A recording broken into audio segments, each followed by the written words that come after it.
So much weird stuff going on. The China balloon, the other objects, our military at first just sitting back, watching them, and then suddenly going crazy, shooting down everything in sight. Our leaders just remaining quiet. And the fire, this train fire. What is happening? Add into the mix the COVID restrictions still lingering, a vaccine they have not been straight about. Have you ever heard of the book Atlas Shrugged, Ayn Rand? It's 1,000 pages long. Honestly, I think I only made it about 450 in, but it made an impression. And the vibration in America right now feels like it's straight out of this book. Here's a bit of the movie version. Midas Mulligan. Who's asking? Someone who knows what it's like to work for himself and not let others feed off the profits of his energy. Who are you? We found a note. What did it say? It said, "Who is John Galt?" One of the worst railroad accidents in recent history. A Taggart transcontinental freight train has crashed and derailed. Looks rather familiar, doesn't it? Actually, it's uncanny. Now, in that book, things start breaking down. There's laziness, attitudes of entitlement. An authoritarian state decides what's true and not true. And this not even acknowledged environmental catastrophe, it is affecting real people. Real people are being horribly, miserably affected by it, and nobody seems to care. Toxic fears after a train derailment in East Palestine, Ohio, required the burning of train cars carrying flammable gas to prevent a catastrophic explosion. Residents reportedly have complained now about a burning sensation in their eyes. Dead fish have turned up in rivers, and one woman says her hens and rooster died suddenly. All right. Doesn't this call for immediate presidential attention and action? At least something. These are real people. They are suffering, and it's being essentially blown off. Imagine that, an environmental catastrophe, because the left, they're always consumed with the environment, with the oceans, with the polar bears, right? The ocean may rise over the next 1,000 years or so, but nothing about those people in Ohio. Hey, you know what? Actually, some animals are being marginalized. I mean, remember the whales? They were the angels of the environmental movement for decades. Now suddenly they're expendable, they're irrelevant. What's the priority? Putting those hideous monstrosities just about everywhere, right? These things which barely work. Which brings me back to the Atlas Shrugged theme. Ayn Rand, it's something else. Now, did you read the book? Did you see the movie? There's something about it. Now, there's a famous incident of a train crash. A train breaks down in the mountains of Colorado. This is the Cliff Note version. Stranding a train full of passengers. They need a replacement engine, but they're not available. Only a coal burner is, so they bring that thing in, not because it should be brought in, but because a politician on the train bullies all of the railroad employees into bringing this coal-burning engine in despite the risks involved. He had to get to a rally in San Francisco. The coal burner was attached. The passengers and crew asphyxiated in the tunnel. An Army munitions train running off its normal schedule slams into the stalled train in the tunnel, and its armament detonates, and the mountain comes crashing down. The analysis of the book, they say the disaster is brought about by factors much deeper than politics. The best minds have left the railroad because it's impossible to produce with this regime and their arbitrary decrees coming down.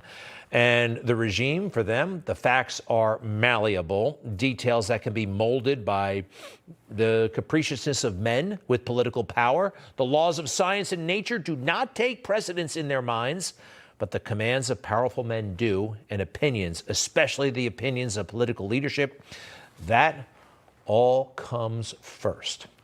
This sounds very familiar to me. And yes, it's happening again in Tucson, just outside of Tucson on Interstate 10.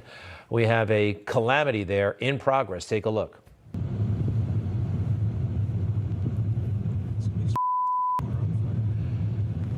So they issued a shelter-in-place order just outside of Tucson as a truck full of nitric acid toppled over and is spewing it all into the environment. These are crises coast to coast. And our transportation secretary, our minister of transportation, maybe we should start calling him that, is just having a good time. He's just enjoying himself. Never forget, he has no business being the transportation secretary, working at this high level of government. He got the job because of his sexuality. That's it. That's absolutely it. That's what brought him to the table. If you don't believe me, check out the thousands upon thousands of stories that were written about his sexuality, which I would say at this moment, it's particularly irrelevant. So there's a lot of stuff going on, and some stuff I can't shake. From a couple of months ago, the Uvalde cops just waiting for hours. There's so much weirdness, chaos, oddness, denialism. Who can handle all this stuff? Who really can handle it? I think we need Trump. I really do. I know who can't handle it, and her name is Nikki Haley. And her cornball routine and her modest accomplishments are just not going to cut it. So she's running for president. She made it official more or less today with a video. The video, it's like she bought it at the campaign store from 50 years ago. There's a movie from 50 years ago with Robert Redford, who's running for the U.S. Senate. And this guy, he's turned off by the shallowness and silliness of the whole process. Look at the commercial they made for him. If we're ever going to tackle the problems of the 1970s, we need all the strength a young man can give. Bill McKay has it. The conviction to push for real solutions to the problems of unemployment, poverty, and crime. The determination to put some action back into the United States Senate. The energy to fight the special interests on behalf of all the people of California. For a better way, Bill McKay. Fast forward 51 years ago to today, and it's the same pablum.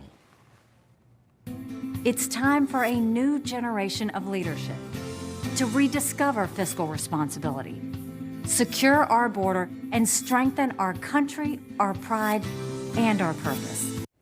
We don't fall for this stuff anymore. The fake handshaking, all that stuff. And the pablum, the trite cliches. Actually, we're gonna play a little bit more of this. I'm sorry, but when it comes to somebody's ethnicity or sexuality, I don't think we care anymore, but that's what she leads with. The railroad tracks divided the town by race. I was the proud daughter of Indian immigrants. Not black, not white. I was different. Remember when Barack Obama talked about this and everybody swooned? It doesn't work anymore. Nobody cares. What can you do for the people? By the way, it's all her, her, her. I. Next. But my mom would always say your job is not to focus on the differences, but the similarities. And my parents reminded me and my siblings every day how blessed we were to live in America.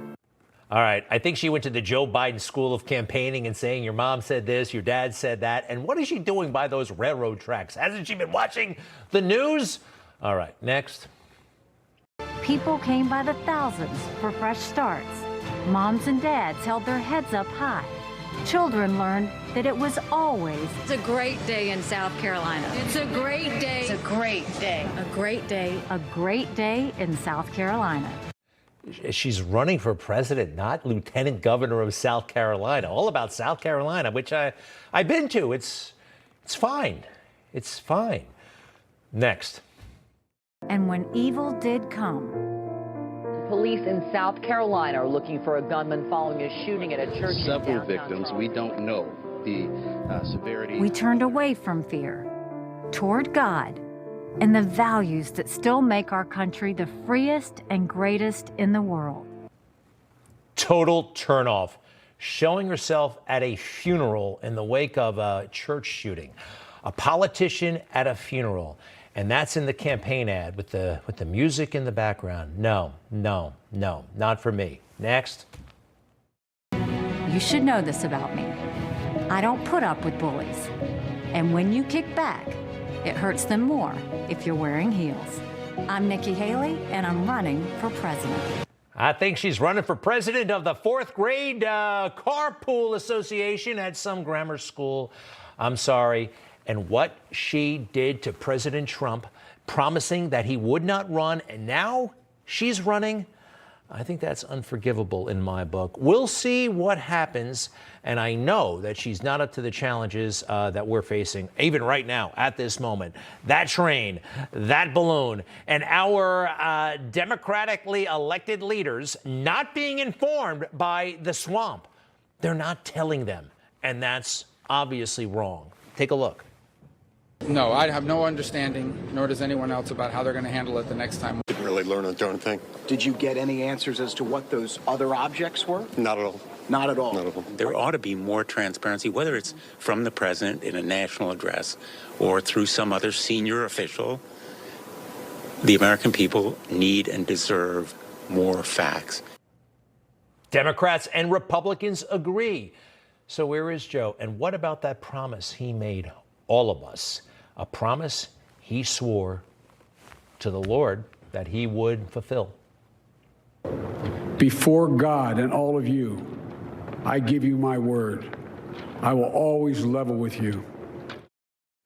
He's going to have a lot of explaining to do when he meets the big man. The big man. I'll be right back.